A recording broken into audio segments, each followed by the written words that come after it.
how can you be a better consumer?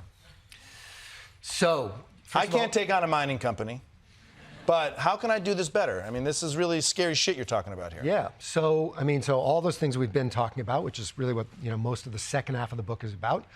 But also the number one thing that we as individuals can do is, if possible, don't buy a car. I know. That was a heavy sentence I read. I know. As a man who has 6 cars and 9 motorcycles. That's not true. Why? Why should we not buy a car? Well, because cars are by far the most material and energy intensive thing that most of us own, except for your house, if you own a house, right? And I'm not saying you're a bad person if you own a car, even if you own 9 cars, right? I own a car myself. Right? Yeah.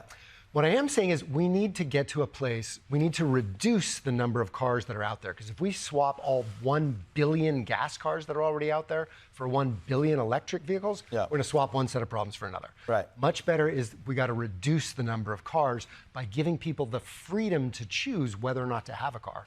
Because right now, most places in America, you've got to have a car. Right? You need one. Right. But if we can, promote things like bicycling, public transit, getting around by foot, so that fewer people need to own cars, so that more people can choose whether or not they want to own a car, we'll all be much better off.